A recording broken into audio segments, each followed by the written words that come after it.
grace that covers all. Ephesians 2:8. For it is by grace you have been saved through faith.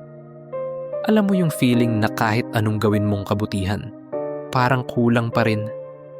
Minsan iniisip natin, kailangan ko pa sigurong mas maging mabait para mahalin ako ni Lord. Pero ang totoo, hindi natin kailangang paghirapan ang pagmamahal ng Diyos. Bakit? Kasi grace yun, regalo. Sabi sa Ephesians 2:8, for it is by grace you have been saved through faith. Ibig sabihin, hindi dahil sa sipag mo o kabutihang ginagawa mo kaya kaligtas. Niligtas tayo ni Lord dahil sa pagmamahal niya at tinanggap natin yun sa pamamagitan ng pananampalataya.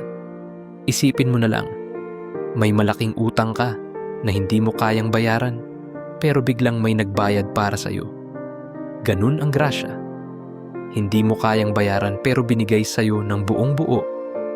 At ang kailangan mo lang gawin ay tanggapin ito at magtiwala sa Diyos. Hindi ito excuse para patuloy na gumawa ng mali, ha? Pero ito'y paalala na kahit ilang beses tayong madapa, hindi nagbabago ang grace ni Lord. Ang mahalaga ay lumapit tayo sa Kanya, humingi ng tawad, at hayaan siyang baguhin tayo mula sa loob. Kaya kung may araw ka na feeling mo hindi ka enough, tandaan mo, sapat ang grace ni Lord. Hindi mo kailangang perfect para tanggapin ka niya. Ang kailangan mo lang ay ang pusong handang maniwala at magtiwala.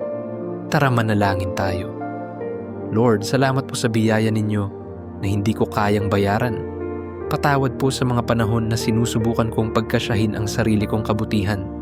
Turuan ninyo po akong magtiwala ng buo sa inyong grasya. Amen.